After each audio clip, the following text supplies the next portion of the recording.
কাকু এই যে ঠান্ডায় তুমি একা একা মাছ ধরতেছো, হ্যাঁ যদি কাকি সঙ্গে থাকতো।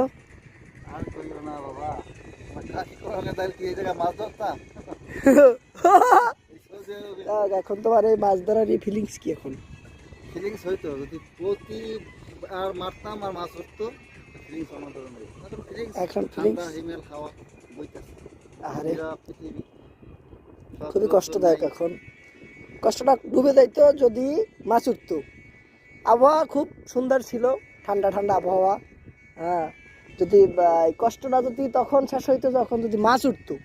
মাছ তো তেমন উঠতে আসে না। আহা হা, মাছও পেলো না বেশি, সামথিং 2-3টে মাছ পাইছে ছোট ছোট। একটা মাছ শুধু বড়। আরে টান দিছে কিন্তু মাছ নাই। আরে